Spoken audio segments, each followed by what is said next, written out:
বেকার? আপাতত। তুমি তো জানোই বাপি, আমাদের দেশে মামা খালু ছাড়া চাকরি হওয়া কঠিন। ওর কেউ নেই, ও নিজের চেষ্টায় এত দূর এগিয়েছে। ভেরি ইন্টেলিজেন্ট বয়। আর কারো হেল্পও নিতে চায় না। ও নিজে যতটুকু করতে পারবে তা নিয়েই সন্তুষ্ট। তুই সন্তুষ্ট থাকতে পারবি তো? বাপি, আমি অনেক ভেবেছি। তোমার কাছে আমি এত ঐশ্বর্য পেয়েছি, ওর সাথে যদি বিয়ের পরে নিহাত গরিবী হালে কাটিয়ে দিতে হয়, আমার কোনো দুঃখ থাকবে না। আর একবার চাকরি হয়ে যাক, তুমি দেখবে ও কত তাড়াতাড়ি উন্নতি করে। ভেরি ইন্টেলিজেন্ট বয়, তুমি কথা বললেই বুঝবে। তুই তো আলাপ করিয়ে দিচ্ছিস না। দেব বাপি, খুব শীঘ্রই দেব। তোমাকে আগে বলে রাখলাম, তুমি যেন তোমার বন্ধুর ছেলেকে কথা দিয়ে না ফেলো।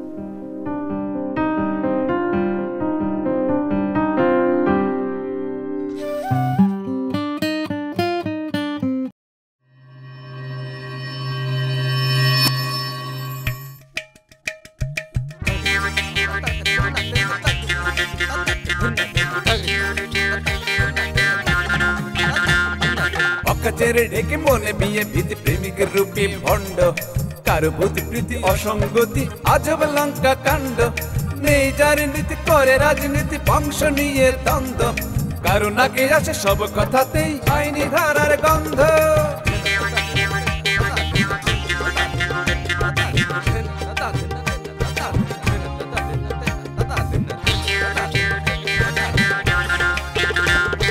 সুস্থ সমাজ হয় অরণ্য কিছু লোকেরই জন্য, এই স্বভাবের মানুষগুলো তবুও গণ্যমান্য।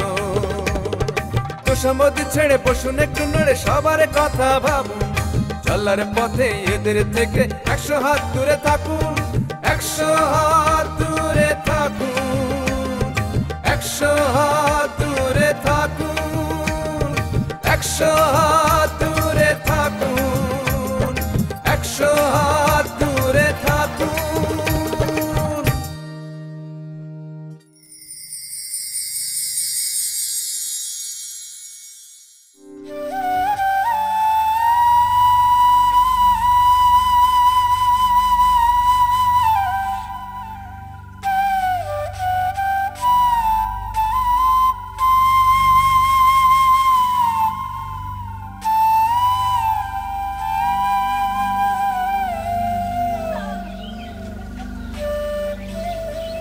আমি কি আপনার লগে একটু কথা দিতে পারি? জি অবশ্যই। আমার নাম টিটু। জি আমার নাম প্রিয়া।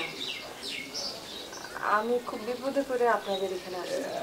আমি সব জানি আপনার বিষয়ে। শোনেন, আগে আমার পরিচয়টা আপনার দিই। আমি হইলাম কি এই ঘরের আপন লোক, খুব বিশ্বস্ত লোক। আপনার যখন যা লাগবে আপনি কিন্তু আমারে বলবেন। হ্যাঁ, আমি জানি এই বাড়ির এক একটা মানুষ এক একজন ফেরেশতা। আমার কষ্ট দেখে তারা সাহায্য না করে পারবে না। না তারপরে যদি আপনার কিছু লাগে আপনি কিন্তু আমারে বলতে পারেন। জি অবশ্যই। আপনার কপাল ভালো, ছোট চাচা আপনার রক্ষা করে এই বাড়িতে নিয়ে এসেছে। আপনাদের এই সাহায্যের কথা আমি কোনোদিনই ভুলতে পারবো না। ঠিক আছে, তাহলে আপনি থাকেন, আমার হাতে অনেক কাজ আছে। সমস্যা নাই, এখন থেকে আপনার সব কাজে আমি সাহায্য করতে পারবো। না না, আপনাদের কোনো কাজ করতে হবে না। কেন করতে হবে না? আমি কি কোনো কাজ পারি না নাকি? আর আপনাদের কাছ থেকে যে সাহায্য পাইছি তার কিছুটা তো পূরণ করা উচিত। এমনি এমনি কি হাত পা গুটায় বসে থাকতে পারবো? কাজ তো করতেই হবে। কিন্তু আপনার আমার একটা সাহায্য করা লাগবে। কি সাহায্য করতে হবে বলেন? এই বাড়িতে তো অনেক মানুষ, আর আমি হলাম গিয়ে নতুন। কার কি পছন্দ সেটা জানলে পরে কাজ করতে পারতাম। অসুবিধা নাই, আপনি আস্তে আস্তে সব জেনে যাবেন। সেটা ঠিক আছে, কিন্তু আগে ভাগে জানতে পারলে কাজ করতে সুবিধা হতো না? তা অবশ্য ঠিক, অসুবিধা নাই, আসি তো আমি। আমি তাহলে যাই, দেখি ছোট চাচা আবার কই গেল। আপনি থাকেন। হ্যাঁ আচ্ছা ঠিক আছে।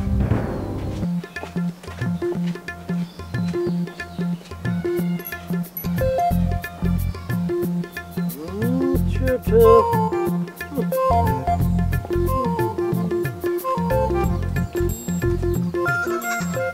চাচা, হ্যাঁ কি রে? এটা আপনি একটা কাম করলেন। কোন কাজ রে? ওই যে একটা মায়া মানুষের ঘরে এনে তুললেন। ও আচ্ছা বুঝছি, বিয়ার কথা বলতেছস? যে মানে হয়েছে কি, বিপদে পড়ছে তো, একটু সাহায্য করলাম আর কি। কিন্তু আমি তো অন্য কথা শুনি। তুই আবার কোন কথা শুনলি? না মানে ওই আপনি নাকি তারে বিবাহ করে, মানে না মানে হয় না এরকমই আর কিরকম? না স্যার ঠিক আছে, এখানে তার আপনার কোনো দোষ নাই। বড় ভাই যদি বিয়ে না করে বসে থাকে, আপনি ছোট ভাই কি করবেন? বিয়ের বয়স চলে গেলে কি আর? টিটু তুই অনেক বেশি কথা বলছ রে। ছোট চাচা, আপনি কিন্তু কাজটা খুব ভালো করছেন, খুব তাড়াতাড়ি কামটা সেরে ফেলাইছেন। ছোট চাচিও দেখতে মাশাআল্লাহ, ওই যে নীলা চাচি। টিটু তুই কিন্তু সীমা ছাড়া যেতেছিস।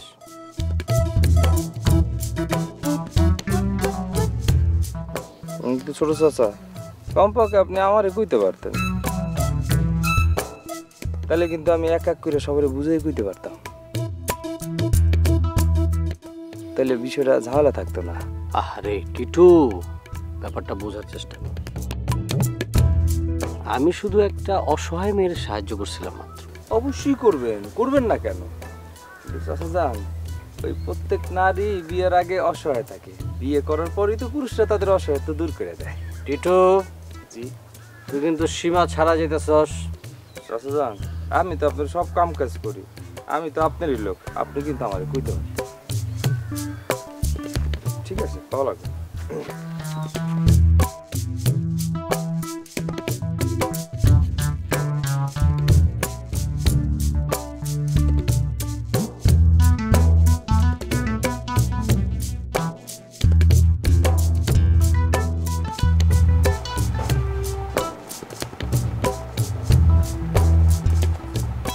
কি ব্যাপার এখানে দাঁড়াইছো কেন? আপনার ছোট ভাই তো কোত্থেকে একটা মেয়ে নিয়ে আসছে। কি বললা? আর ওরা তো পিটায় আমি লাশ বানাই হলো, ওরা এত বড় সাহস, কারণ বংশের ইজ্জত নষ্ট করতে চায়। বিয়ে করে তো আনে নাই। সেটা তো আরো বড় অপরাধ। একটা বিয়ে না করে একটা মেয়ের তুমি ওরা ঘরে ঢুকতে দিলে কেন? সে নাকি খুব অসহায়, আপনার ছোট ভাইয়ের মায়া হয়েছে। ওর মায়ে আমি ছুটাবো, ওই মায়াটার এখন চলে যেতে বলো, এমনি বহুত ঝামেলার মধ্যে আছি আমি। আমি পারবো না, আপনার ছোট ভাই আপনি বলেন। ওই মেয়ে এখন কি করে? মনে হয় আপনার বড় ভাইয়ের কাছে কবিতা শুনতেছে। এই বাড়ি তো একটা মিনি জাদুঘর, এক একজন এক এক জিনিসে পারদর্শী। কদিন আগে ডাকাতি হয়ে গেল, কারো মাথা ব্যথাই নাই, পরে দুইটা ছেলের যত মাথা ব্যথা। বড় ছেলে কারা কও তুমি? ফজলু তো এই বাড়ির জামাই। জামাই মানেই তো পরের ছেলে, আর আরেকজনের সাথে তো কোনো সম্পর্কই নাই। তার জন্য আমার মেয়েরে মামার বাড়ি থাকতে হইতেছে, উনি নাকি ডাকাত ধরবে।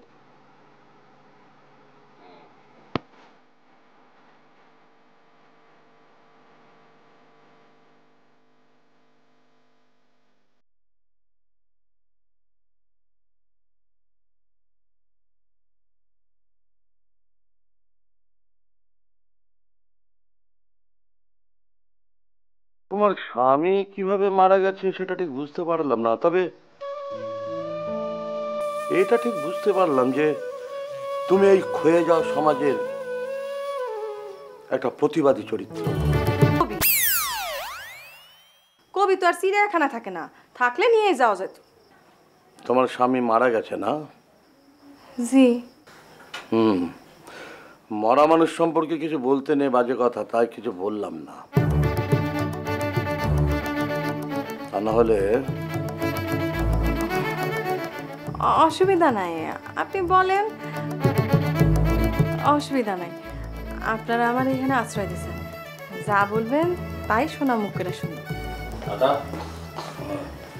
মেজদা কিন্তু আমার উপর প্রচন্ড ক্ষেপে আছে। কেন? আমি ওনার নিয়ে আসছি এই জন্য। আচ্ছা দাদা, আপনি বলেন, একটা অসহায় মেয়ে রাস্তার মধ্যে আমি একা ফেলে আসতে পারি? এটা কি সম্ভব?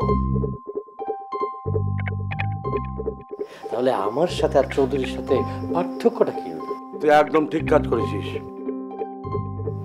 ঠিক আছে, আমি খানের সাথে কথা বলে নেব। জি দাদা, আপনি বলেন, আমি এসবের মধ্যে যেতে চাই না। আসি। আপনারা কি আমার তাড়াই দিবেন? তুমি এত ভয় পাচ্ছ কেন? আমি আছি না, আমার কথা অমান্য করে কার এমন বুকের পাটা? না না, আমি চাই না যে আমার জন্য আপনাদের ভাই ভাইয়ে দ্বন্দ্ব হোক। আমি স্বামী হারাইছি তো, হারানোর বেদনা যে কি সেটা তো আমি জানি। বাবা বাবা বাবা, বড় সুন্দর কথা বলো তুমি। আমার তো ভাব এসে গেল কবিতা লেখার। ও ঠিক আছে, আপনি তাহলে কবিতা লিখেন, আমি যাই। যাবে? আচ্ছা যাও, তবে ভয়ের কিছু নেই।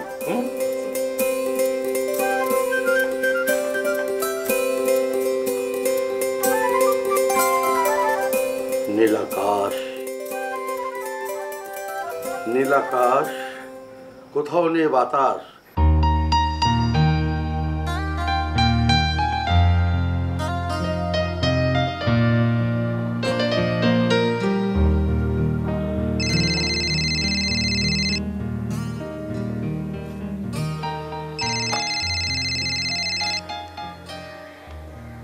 হ্যালো হ্যালো নিশা, ভাইয়া, তুমি কোথা থেকে? এটা কার নাম্বার? বাজার থেকে ভাড়া এনেছি আজকে রাতের জন্য। তোমাদের ওখানে আমার ফোন ভাড়া পাওয়া যায়? সবাইকে দেয় না, আমাকে দিয়েছে। মজা তো। তোমার ডাকাত রহস্য সমাধান হয়েছে? এখনো হয়নি, তবে হয়ে যাবে। আচ্ছা বাবার খবর কি রে? সেদিন বাবাকে দেখে মনে হলো ভিতরে ভিতরে বাবা অনেক ভেঙে পড়েছেন। অনিয়ম করছে নাকি? না তা না, কিন্তু বুঝোই তো, বাপি আজকাল তোমাকে নিয়ে অনেক চিন্তা করে। এত চিন্তা করার কি আছে? চিন্তা করবে না? তুমি বাপির একমাত্র ছেলে, তোমার এখন একটা বিয়ে করে সংসারী হওয়া উচিত। আমাকে কে বিয়ে করবে? কেন, তোমার ছাত্রীকে তো দেখে মনে হলো তোমার বিষয়ে অনেক পজিটিভ। হ্যাঁ, এমনই পজিটিভ যে আমি এখানে আছি বলে সে মামার বাড়ি চলে গেছে। আমি এখান থেকে চলে যাব, তারপরে সে এখানে আসবে। প্রেম ভাইয়া প্রেম, এত কিছু বুঝো আর এইটা বুঝো না। বুঝে আমি কি করব? আমি ছাত্রের সঙ্গে প্রেম করব? এটা কি আমার এথিক্সের সঙ্গে যায়? রাখো তো তোমার এথিক টেথিক, এসব আজকাল কোনো বেল নেই। তোদের কাছে না থাকতে পারে, কিন্তু আমার কাছে আছে। আচ্ছা আমার কথা বাদ দে, তোর খবর কি বল? আমার আর কি খবর, ভেজিটেবল লাইফ। এবার ফিরে আমার যে কাজটা করতে হবে সেটা হচ্ছে তোকে একটা বিয়ে দিয়ে দেয়া। হ্যাঁ, তুমি আর বাপি মিলে যা শুরু করেছো, এবার আর আমার বিয়ে ঠেকানোর কোনো উপায় নেই। কিন্তু ভাইয়া, তুমি কিন্তু মেয়েটাকে কষ্ট দিয়ে খুব খারাপ করছো। আচ্ছা এখন রাখছি। রাগ করলে আমার কিছু বলার নেই, কিন্তু ভাইয়া আমার কথাটা তুমি একবার ভেবে দেখো। ওকে, বাই।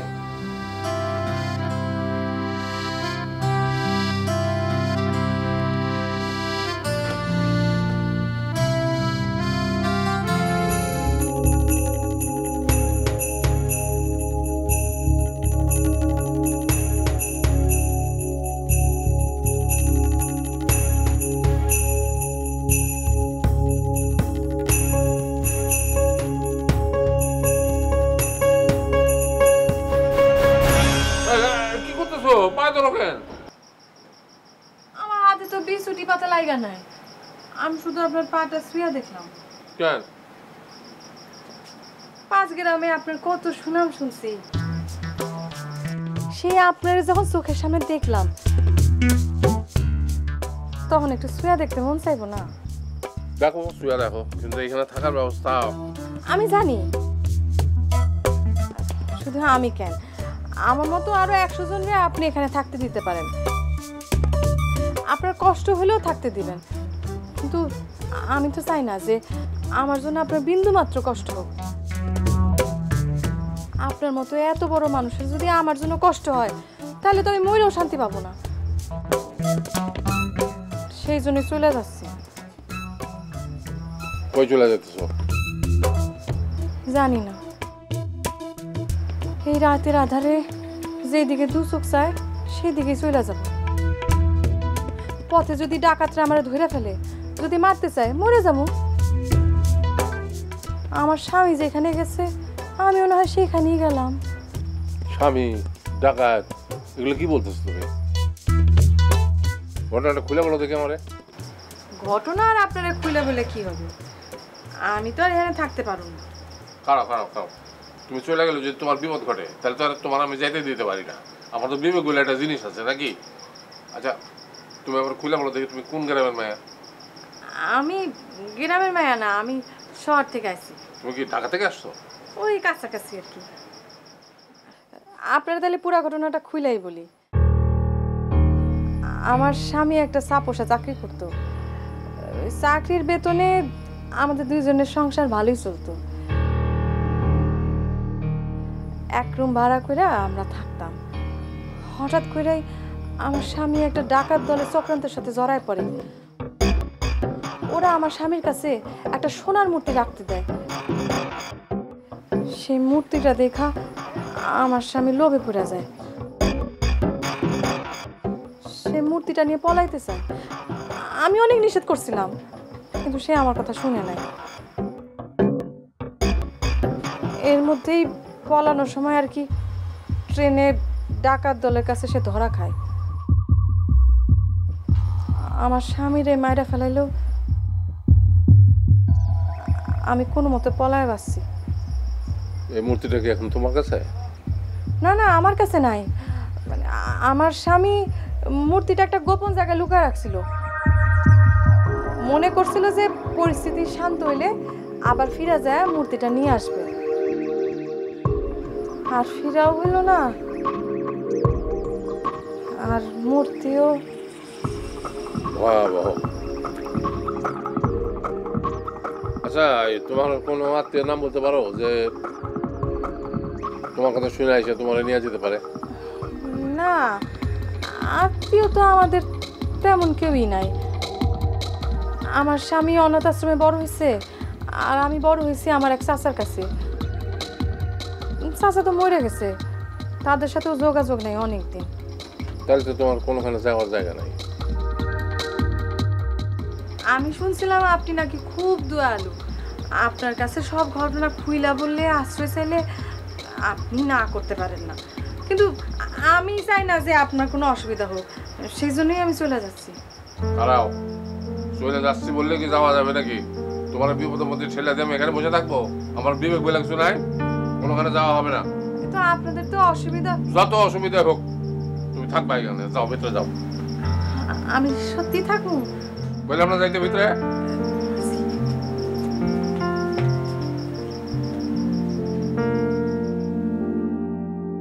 ভাই, আমি খবর নিছি পিয়া খান বাড়িতে এন্ট্রি পাইছে। খালি এন্ট্রি পাইলে হবে না, চাইক্কা বসতে হবে। চাইক্কা বসতে পারবো তো? পারবো মানে 100 বার পারবো। ও খুবই ট্যালেন্ট। পারলে তো ভালোই, আর না পারলে? আপনি এত টেনশন করেন কেন? আমি কি কোনোদিন কাঁচা কাম করছি? আপনি লোক চাইছেন আমার কাছে, আমার সবচেয়ে বিশ্বাস্ত লোকটা আপনার কাছে দিছি। বিশ্বস্ত হইলেই ভালো। আমার কাম কয়দিনের মধ্যে করে দিতে পারবো এটা কও? এইসব তো একটু সময়ের কাম। আপনিও বোঝেন, আমিও বুঝি। তাহলে আমার একটু সময় দেন, কাজটা হয়ে যাবে। আমার হাতে কিন্তু সময় বেশি নাই, কয়দিন পর ইলেকশন। আপনি কোনো চিন্তা করেন না, ইলেকশনের আগেই করলে খালাস করে দেব। সাব্বাস। শোন, খানের বাড়ির থেকে দাওয়াত পাঠাইছে, আমার কি যাওয়া উচিত হবে?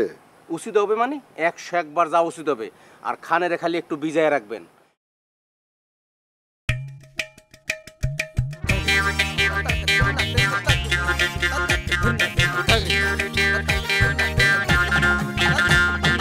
অকাচের ঢেকে মনে বিয়ে ভীতি প্রেমিকের রূপে ভণ্ড, কারো বুদ্ধি প্রীতি অসঙ্গতি আজব লঙ্কা কাণ্ড।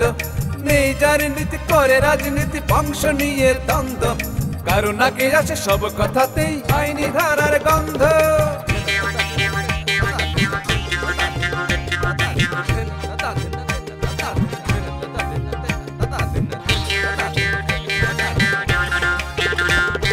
সুস্থ সমাজ হয় অরণ্য কিছু লোকেরই জন্য। এই স্বভাবের মানুষগুলো